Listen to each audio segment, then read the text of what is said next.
Movie की शुरुआत में हमको एक फैमिली दिखाई जाती है जिसके अंदर मेसी नाम की एक लड़की अपनी मॉम रोज और अपने डैड के साथ रहती थी। आज मेसी के डैड का बर्थडे था जिसके लिए उसने एक केक भी बनाया था। अब आगे चलकर मेसी वो केक लेकर अपने डैड के पास सेलिब्रेट करने जाती है, जहां हमको पता चलता है कि उसके डैड को कोई बीमारी है जिसकी वजह से वो चल फिर नहीं सकते। अब दोनों मिलकर बर्थडे सेलिब्रेट करते हैं, जिसके बाद रोज अपने हस्बैंड को एक गिफ्ट देती है। उस गिफ्ट के अंदर रोज के बनाए हुए कुछ चाकू थे जिनका हैंडल देखने में किसी हड्डियों से बना हुआ लग रहा था, जो चीज मेसी के डैड नोटिस कर लेते हैं, लेकिन चाहकर भी वो कुछ बोल नहीं पाते और ये चीज हमको भी काफी वियर्ड लगती है। अब रोज अपने हस्बैंड को एक इंजेक्शन लगाती है, जिसके बाद वो उनको केक खिलाने लगती है। ऐसे ही ये लोग इस मोमेंट को एंजॉय कर रहे होते हैं कि तभी इनके दरवाजे पर बहुत जोरों से दस्तक होने लगती है। अचानक से ही ये दस्तक जोरों की खटखटाने की आवाजों में परिवर्तित हो जाती है, जिससे कि ये लोग काफी डर जाते हैं और तभी इन्हें बाहर से मदद के लिए आवाजें आने लगती हैं। रोज अब जाकर चेक करती है तो उसे बाहर एक लड़का दिखाई देता है जो कि उससे मदद मांग रहा था। वो लड़का बार बार कह रहा था कि उसका भाई बहुत बुरी तरह से घायल है और उसे उनकी मदद चाहिए। पहले तो रोज मदद के लिए सीधा मना कर देती है, लेकिन उस लड़के की बहुत बार रिक्वेस्ट करने की वजह से वो मान जाती है और उन दोनों को अंदर आने के लिए कहती है। अब वो लड़का अपने घायल भाई को घर के अंदर लेकर आता है, जिसके पेट के अंदर एक लोहे की रॉड चली गई थी। वो कहता है कि वो ट्रैवल कर रहे थे और अंधेरा होने की वजह से उनका एक्सीडेंट हो गया। वो लड़का अपना नाम मैटी बताता है और अपने भाई का नाम जैक। अब रोज जैक की हालत देखकर उसकी मदद करने का फैसला करती है और मेसी की मदद से उसके पेट से रॉड निकालकर वहां पर स्टिचेस लगा देती है। लेकिन यहाँ पर गौर करने वाली बात ये थी कि रोज ना तो कोई नर्स थी और ना ही उसे स्टिचेस का उतना आइडिया था, लेकिन फिर भी उसके लगाए हुए स्टिचेस ऐसे लग रहे थे जैसे कि वो सालों से ये सब काम कर रही थी। एनीवेज अब मूवी आगे बढ़ती है और रोज मैटी को कुछ खाने के लिए देखकर उससे सवाल पूछने लगती है कि वो कहाँ से आ रहे थे और उन्हें कहाँ जाना था, जिसका जवाब मैटी बहुत रुक रुक कर देने लगता है, जिससे कि रोज को आइडिया हो जाता है कि मैटी उससे झूठ बोल रहा है। अब तभी वहाँ पर उसका भाई जैक आ जाता है, जो कि अब होश में आ गया था, और वो आकर रोज से उसे बचाने के लिए शुक्रिया कहने लगता है। जिसके बाद रोज भी उससे वही सवाल पूछती है जो कि उसने मैटी से पूछे थे, लेकिन इन सब का जैक काफी आराम से जवाब दे देता है। और यहाँ पर हम ये भी जान पाते हैं कि मैटी का दिमाग बच्चों वाला है, जिसकी वजह से जैक को भी उससे बच्चों की तरह ही बातें करनी पड़ती है। अब दोनों इसके बाद में आराम करने चले जाते हैं और यहाँ पर दोनों की बातों से हम ये जान पाते हैं कि जैक और मैटी असल में चोर हैं, जो कि पैसों को चुराकर कहीं से जा रहे थे, लेकिन एक्सीडेंट होने की वजह से वो दोनों फंस गए और इनका पैसों से भरा हुआ बैग उसी एक्सीडेंट वाली कार के अंदर रह गया है, जिसको इन्हें जल्दी से जल्दी लाना होगा। अब जैक चाहता था कि वो जाकर उस कार से पैसों वाला बैग ले आए, लेकिन उसे पहले रोज को कन्विंस करना पड़ता कि वो किसी जरूरी काम से बाहर जा रहा है और साथ में उसे रोज की कार की भी जरूरत पड़ती। जिसके बाद दोनों एक प्लान बनाते हैं और अगले सीन में हम मैटी को जैक से झगड़ा करते हुए देख पाते हैं। मैटी कह रहा था कि उसका एक फेवरेट नोटबुक उस कार के अंदर छूट गया है और उसे जल्दी से जल्दी वो नोटबुक चाहिए। जैक इसी रीजन को लेकर घर से बाहर जाने वाला था, लेकिन उससे पहले ही रोज मैटी के पास जाती है और उसे किसी तरह से शांत करवा देती है। लेकिन एट द एंड मैटी की हालत देखकर रोज भी उस नोटबुक को लाने के लिए मान जाती है, जो कि थोड़ा सा वियर्ड था। अब रोज और जैक दोनों कार लेकर उस एक्सीडेंट वाले स्पॉट पर निकल जाते हैं, पर जाने से पहले रोज मेसी को बोलती है कि वो मैटी से ज्यादा बात ना करे, जिसके लिए मेसी मान भी जाती है। अब जाते हुए रोज और जैक दोनों एक दूसरे से अपनी फैमिली के बारे में बात करने लगते हैं, जहाँ पर हमको पता चलता है कि रोज का भी एक बेटा था जिसका नाम ऑली था, लेकिन एक कार एक्सीडेंट के दौरान उसकी मौत हो गई और आज भी रोज उसे बहुत याद करती है।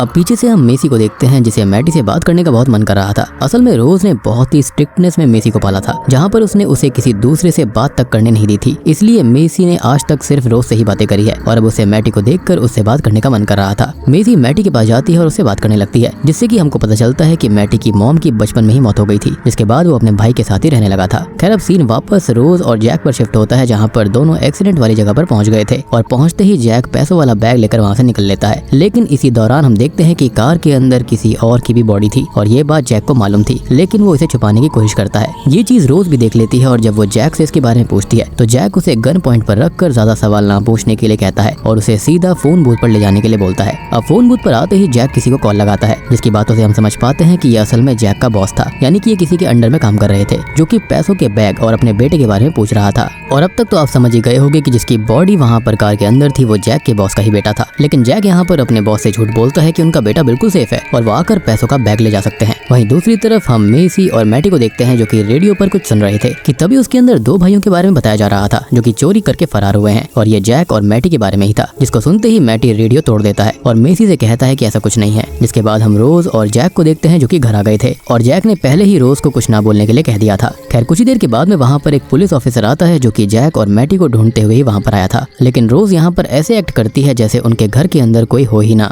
अब वो ऑफिसर एक कप कॉफी मांगता है और घर के फोटोज को चेक करने लगता है, जिससे कि ऑफिसर को एक दूसरे पुराने केस की याद आ जाती है, जिसके अंदर एक लेडी सडनली गायब हो गई थी, लेकिन उसकी फैमिली अभी भी थी और वो फैमिली कोई और नहीं बल्कि रोज की ही फैमिली थी। लेकिन रोज वो लेडी नहीं है जो कि गायब हुई है। ऑफिसर समझ जाता है कि रोज तो कोई और ही लेडी है जो कि इस घर के अंदर रह रही है। लेकिन इससे पहले कि वो कुछ करता है, उसके सामने जैक आ जाता है और दोनों के बीच फाइट होने लगती है, जिसके अंदर ऑफिसर जैक को बेहोश कर देता है। लेकिन तब तक रोज आकर ऑफिसर को गन से शूट करके मार डालती है। उसी वक्त हम एक और चीज नोटिस करते हैं कि रोज के हस्बैंड भी ठीक हो रहे थे, लेकिन रोज उसी वक्त आकर एक इंजेक्शन उनको लगा देती है, जिससे कि उसका हस्बैंड फिर से अनकॉन्शियस हो जाता है। अब इस हादसे से हम ये समझ पाते हैं कि रोज कोई नॉर्मल लेडी नहीं थी, बल्कि उसके भी कई सारे डार्क सीक्रेट्स थे, जो कि हमें मूवी में थोड़ी देर में पता चलेंगे। खैर, रोज अब किसी तरह से मेसी को मैनिपुलेट करती है और उसकी मदद से ऑफिसर की बॉडी को जंगल में फेंक देती है। रोज यहाँ पर ऑफिसर की बॉडी को इस तरह से प्लान करके रख देती है कि देखने में ऐसा लगे कि किसी क्रिमिनल की शूटिंग के दौरान उसकी मौत हो गई। अब हम जैक और मैटी को देख पाते हैं, जिन्हें रोज ने जंगल जाने से पहले बेसमेंट के अंदर कैद कर दिया था, पर किसी तरह से दोनों वहाँ से निकल जाते हैं। ये दोनों वहाँ से भागने ही वाले थे कि तभी उनको रियलाइज होता है कि उनका पैसों वाला बैग तो घर के अंदर ही रह गया था। मैटी जैक को उस बैग को भूल कर जाने के लिए कहता है, लेकिन जैक मैटी को नीचे रुकने के लिए कहकर घर के अंदर वापस चला जाता है ताकि पैसों को वो ले पाए। अब इस बार जब जैक घर में ऊपर की तरफ से जाता है, तब वो एक सीक्रेट रूम में पहुंच जाता है, जहाँ पर उसको एक लेडी बहुत ही बुरी हालत में बेड से बंधी हुई दिखती है, जिसके हाथ पैर कटे हुए थे। और दोस्तों, अब यहाँ पर खुलते हैं इस मूवी के असली पत्ते। अब जैक को यहाँ पर पता चलता है कि ये जो औरत है वो इस घर की असली ओनर है और ये फैमिली भी उसकी ही है, यानी कि वो गायब नहीं हुई थी बल्कि इसी घर के अंदर कैद थी। असल में एक एक्सीडेंट के दौरान इस लेडी ने रोज के बेटे को मार डाला था, जो कि कम्प्लीटली नॉर्मल एक्सीडेंट था, यानी कि उसने जानबूझकर नहीं किया। और वो लड़का कोई और नहीं बल्कि रोज का ही बेटा ओली था, जिसके बारे में उसने जैक को भी बताया था। जिसके बाद में रोज ने बदला लेने के लिए इस लेडी की पूरी फैमिली को कैद कर लिया, जिसके अंदर उसने पहले तो हस्बैंड को ऐसी दवाइयां दी जिससे कि उसकी बॉडी पे उसका कंट्रोल ना रहे, यानी कि उसको पैरालिसिस हो जाए। और मेसी उस समय काफी छोटी थी, इसलिए ये सब चीजें नहीं समझती थी और उसको भी रोज ने मैनिपुलेट करके उसको खुद की माँ बता दिया और उसने ऐसा मान भी लिया। अब अंत में रोज ने मेसी की असली माँ के हाथ पैर काट दिए और उसको इस जगह पर बंद कर दिया जहाँ पर कैमरा के जरिए वो अपनी फैमिली को देख पाए कि किस तरह से अब उसकी फैमिली रोज की फैमिली बन गई है। यहाँ तक कि रोज इतनी खतरनाक औरत हो गई थी कि स्टार्टिंग में जो नाइफ के हैंडल्स हमने देखे थे वो रोज ने इसी लेडी की हड्डियों से बनाए थे, और इसलिए मैंने वो कहा था कि ये स्टार्टिंग वाली चीज काफी खतरनाक थी। खैर, जैक ये सब देखकर बहुत इमोशनल हो जाता है और वो उस लेडी को बचाने का फैसला करता है, लेकिन वो उसको ये कहती है कि जैक उसे खत्म कर दे, उसके दर्द से उसको आजाद कर दे, क्योंकि उसके जीने का कोई मतलब नहीं है और अब वो और ज्यादा टॉर्चर नहीं होना चाहती है। जिसके बाद ना चाहते हुए भी जैक रोते हुए उस लेडी को खत्म कर देता है, क्योंकि वो भी असल में अपनी माँ को ही याद कर रहा था। अब ये सब करके जैक आगे पैसे वाले बैग को लेकर घर से बाहर जाने वाला होता है कि तब तक वहाँ पर मेसी आ जाती है। जैक अब मेसी को देखते ही उसे दूसरे कमरे में लेकर जाता है और वहाँ पर उसकी असली मॉम की सच्चाई उसको बताता है कि रोज उसकी असली माँ नहीं है, जिसके प्रूफ के लिए जैक उसे उसकी असली मॉम की फोटो भी दिखाता है, जिससे कि मेसी भी कन्विंस हो जाती है। और उसको भी हमेशा अजीब लगता था कि रोज उसे किसी और से बात करने क्यों नहीं देती, जिसकी वजह से वो पूरी तरह कन्विंस हो जाती है। और अब जैक यहाँ पर मेसी और उसके डैड को भी रोज की कैद से छुड़ाने का फैसला करता है। आगे जैक मेसी को उसके डैड को लेकर कार में बैठाने के लिए कहता है, पर फिर वो नोटिस करता है कि मैटी यहाँ पर था ही नहीं, जिसका रीजन था कि मैटी रोज के साथ था। इन सब चीजों के दौरान रोज मैटी तक पहुंच गई थी और उसके भोलेपन का फायदा उठाकर उसने मैटी को ये कहा कि वो उसके बेटे जैसा ही है और आज से वही उसकी माँ है। और मैटी, जिसे बचपन से अपनी माँ का प्यार नहीं मिला था, वो रोज के अंदर अपनी माँ को देखता था और इसी तरह से रोज मैटी को भी मैनिपुलेट कर लेती है। बेसिकली रोज यहाँ पर मैटी के अंदर अपने बेटे ओली को देख रही थी और मैटी रोज के अंदर अपनी माँ को देख रहा था। अब जैक मैटी को लेने वापस घर में जाता है कि तभी उसे रोज शूट कर देती है और जैक वहीं घायल हो जाता है। मेसी फिर आकर जैक को बाहर ले जाती है और तब तक जैक का बॉस मैक वहाँ पर आ जाता है। मैक अब आते ही जैक से पूछता है कि यहाँ पर क्या चल रहा है और उसका बेटा और पैसा किधर है। इसका जवाब जैक देता है कि इस औरत के पास ही उसका बेटा और पैसे हैं, लेकिन मैक ने आते हुए कार का एक्सीडेंट देख लिया था, इसलिए उसको पता था कि उसका बेटा अब जिंदा नहीं रहा। मैक इस बात पर जैक को मारता है और कहता है कि उसकी वजह से उसके बेटे की जान चली गई है, इसलिए अब उसके भाई को मरना होगा।